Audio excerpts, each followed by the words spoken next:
देखिए, कल हमारी डाइट की जो है पहली लिस्ट आ चुकी है, ठीक है। और बहुत सारे बच्चों का उसमें नाम आ चुका है और कई सारे ऐसे स्टूडेंट होंगे जिनका पहली लिस्ट में नाम नहीं आया है।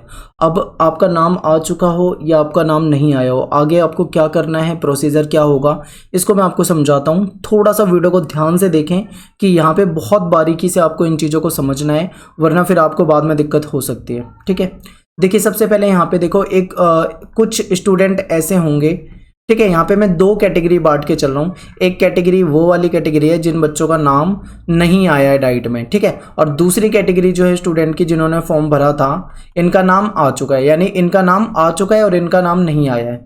तो देखिए, जिसका नाम पहली लिस्ट में नहीं आया है वो क्या करें, अब वो वेट करें सेकेंड लिस्ट का। अगर सेकेंड में नहीं आता, ठीक है, मान लो सेकेंड में नहीं आता, तो वेट करें थर्ड लिस्ट का, ठीक है। इनको क्या करना है, केवल और केवल वेट करना है, इंतजार करना है। इसके अलावा इनके पास कोई ऑप्शन नहीं है, ना आपको कोई फीस पेमेंट करनी है, ना आपको किसी डाइट में विजिट करना है, आपको कुछ नहीं करना है, केवल वेट करना है।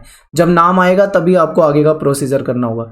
लेकिन दूसरी कैटेगरी वो है जिनका नाम आ चुका है, ठीक है, जिनका नाम आ चुका है। पर यहाँ पे भी अब दो तरह की चीज़ें हैं।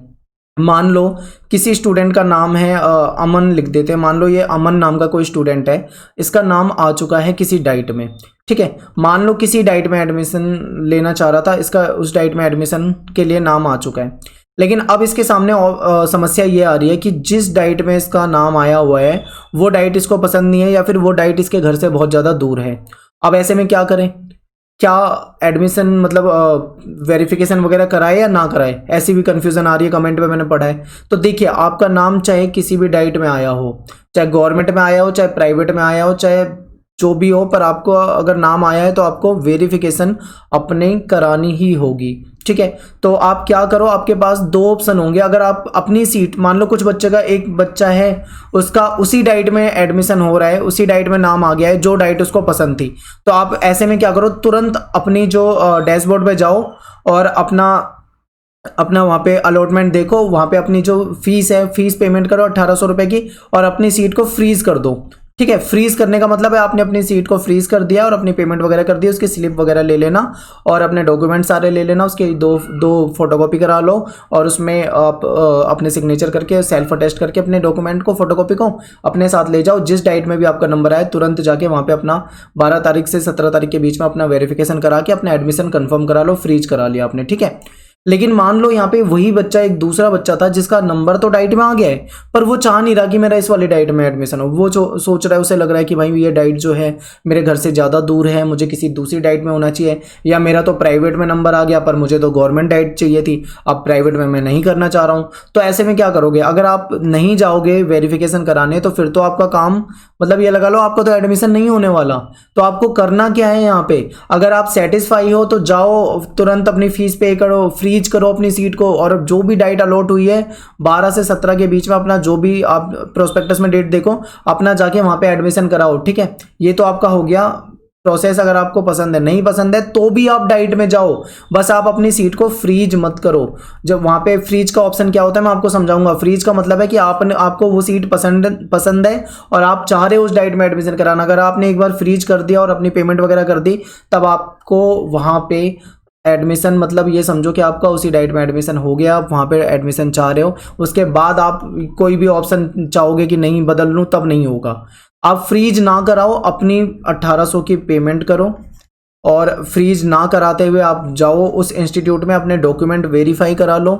और इसके बाद अगर कोई भी कन्फ्यूज़न हो जब आप डाइट में वेरीफाई कराने जाते हो, तो वहाँ पे जो टीचर आपके वेरिफिकेशन वगैरह करते हैं वो आपको A to Z बिल्कुल जानकारी देंगे सटीक। आपको कोई भी दिक्कत, कोई भी समस्या आप उनसे पूछो, आपको वो बिल्कुल अच्छे से बता देंगे। आप वहाँ पे आगे कोई भी डिसीजन ले सकते हो, ठीक है। लेकिन फ्रीज मत कराना, अगर आपको वो डाइट पसंद नहीं है, फ्रीज कराओगे तो दिक्कत होगी। अब मैं आपको बताता हूँ कि आखिर ये है क्या। तो जैसे मान लो, या आप जब अपने जैसे किसी बच्चे का नाम आ चुका है, मान लो किसी का आपका नाम आ चुका है, आप अपने लॉगिन डैशबोर्ड पे जाओ, ठीक है। लॉगिन डैशबोर्ड में आपको यहाँ पे आपका नाम दिख जाएगा ऊपर कोने में, दूसरी तरफ आपको आपका रजिस्ट्रेशन नंबर दिख जाएगा, और ये आपका ऐसे पूरा का पूरा फॉर्म खुल जाएगा, ठीक है। आपने क्या सिलेक्ट करा है जो भी आपका आ जाएगा।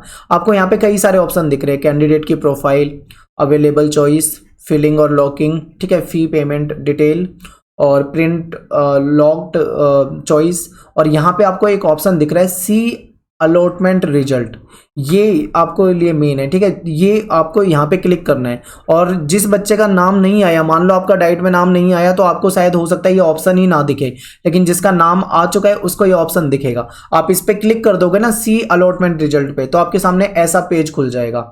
यहाँ पे फिर 3 ऑप्शन आएंगे। पहला ऑप्शन आएगा कि आपको अपना रिजल्ट देखना है, दूसरा ऑप्शन आएगा विलिंगनेस वाला, तीसरा ऑप्शन आएगा अपनी पेमेंट वाला, ठीक है। तो पहला ऑप्शन आप खोलोगे तो यहाँ पे दिखेगा राउंड 1, यहाँ पे आपका ऊपर नाम होगा, आपका रजिस्ट्रेशन नंबर होगा, यहाँ पे राउंड 1 होगा, और यहाँ पे वो वाला इंस्टीट्यूट होगा जिसमें आपका नाम आया हो, चाहे वो गवर्नमेंट डाइट हो चाहे वो प्राइवेट डाइट हो, जिसमें भी आपका नाम आया हो, यहाँ पे उस इंस्टीट्यूट का नाम लिखा होगा, आप पढ़ सकते हैं, ठीक है। इसके बाद यहाँ पे चॉइस नंबर, जो भी आपकी चॉइस नंबर आपने सिलेक्ट करी होगी उसके अकॉर्डिंग होगा, और यहाँ पे आप देख सकते हो ये पूरी की पूरी ऐसी डिटेल आ जाएगी आपके सामने, ठीक है। इसके बाद आप आओगे, ये तो आपका रिजल्ट केवल ये बता रहा है कि आपका किस डाइट में नंबर आया है, आप समझ गए यहाँ से। अब आपके सामने दूसरा ऑप्शन आएगा सबमिट विलिंगनेस वाला। अब आपको इस पे आना है, क्लिक कर देना है। जब आप क्लिक कर दोगे तो आपके सामने इस तरीके से फिर से ऑप्शन खुल जाएगा। यहाँ पे फिर से आपका नाम होगा, यहाँ पे आपका रजिस्ट्रेशन नंबर होगा, यहाँ पे आपका राउंड 1 होगा, और यहाँ पे राउंड 1 आप देख लोगे तो यहाँ पे देखो आपके सामने 2 ऑप्शन आ रहे हैं।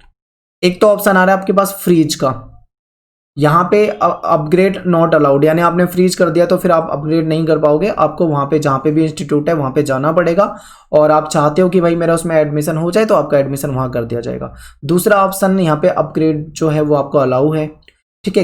कैंडिडेट क्या चाहता है उसके अकॉर्डिंग है ये, और जो भी मतलब आपको अगर आप ये वाला ऑप्शन भरते हो तो फिर आपको क्या करना पड़ेगा, आपको ये भर के फ़ी पेमेंट करनी है। फ़ी पेमेंट करके आपको जहाँ पे भी आपका जो भी इंस्टीट्यूट आया हुआ है, जो भी डाइट आपको मतलब मिली हुई है आपके उसमें, आपको वहाँ पे जाके अपने डॉक्यूमेंट वेरीफाई करा लेने हैं। अगर यहाँ पे भी आपको कोई दिक्कत आती है, मान लो आपको नहीं समझ में आ रहा, तो आप सबसे बेस्ट है कि आप ये भी ना करो, आप सीधा डाइट में जाओ, जहाँ पे भी है 12 तारीख को आप वहाँ पे चले जाओ, वहाँ पे जाके आप पता कर लो, वो आपको बता देंगे कैसे क्या करना है, ठीक है। वहां पे जाके फिर आप अपना फोन से ही इस चीज को कर सकते हो। ये चीज है, इसके लिए आपको कोई कंप्यूटर लैपटॉप ढूंढना नहीं पड़ेगा, आप अपने फोन से कर सकते हो। आपका 1 मिनट का भी काम नहीं है, आप वहीं पे सारी जानकारी लेके आपको फ्रीज करना है या फ्रीज नहीं करना है, क्या करना है क्या नहीं करना, वो आप वहीं पर डिसाइड करके आप तुरंत क्या करो, अपनी पेमेंट वगैरह करके स्लिप निकलवा के या आसपास के साइबर कैफे से निकलवा के आप जो भी कर सकते हो, ठीक है। तो आपके सामने वो भी ऑप्शन होता है। तो आप फ्रीज कराने का मतलब ये है कि आप चाह रहे हो कि भाई मेरा इसी डाइट में एडमिशन हो, और अगर आप सच में चाह रहे हो तो आप बिल्कुल फ्रीज कराओ, एडमिशन कराओ, क्योंकि आपको एडमिशन तो कराना ही है। लेकिन अगर आपको कोई दिक्कत लग रही है तो आप उस टाइम पे फ्रीज ना कराएं, ठीक है। आपके पास फिर सेकंड मेरिट का वेट होगा, सेकंड जो लिस्ट आएगी उसका वेट करना, हो सकता है वहां पे आपको मनपसंद डाइट में आपका नाम दिख जाए, और थर्ड आएगी उसमें। अगर थर्ड में भी आपको नहीं मिलता तो थर्ड उसके बाद आपके पास कोई ऑप्शन नहीं आएगा, फिर आप चाहे गवर्नमेंट आए चाहे प्राइवेट आए, फिर तो आपको डाइट में एडमिशन लेना ही पड़ेगा, और जिस डाइट में आएगा आपको उस डाइट में ही एडमिशन लेना पड़ेगा।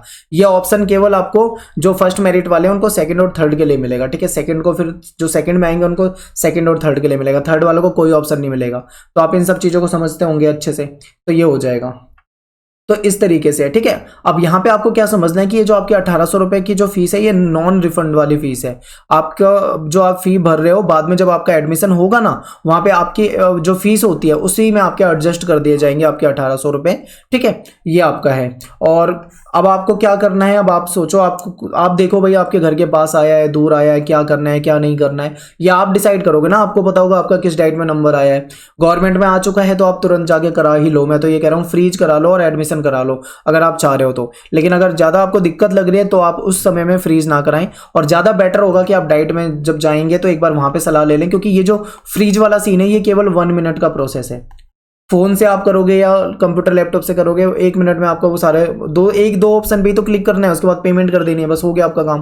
तो आप ये कर सकते हो। तो आप अच्छे से सोच समझ के ही अपना एडमिशन कराना है, ठीक है। तो उम्मीद करता हूँ यहाँ पे मैंने ज़्यादातर क्वेश्चन का जवाब दे दिया है। लेकिन अगर अभी भी आपको कोई दिक्कत आती हो, कोई लगता हो कोई आपका क्वेश्चन हो, तो आप कमेंट में लिखना, और कोशिश करूंगा मैं कि अगर ज़्यादा मतलब अच्छा क्वेश्चन होगा तो उस पर वीडियो बना दूंगा। अगर नॉर्मल सा होगा तो मैं आपको वहीं कमेंट में रिप्लाई देने का प्रयास करूंगा, ठीक है।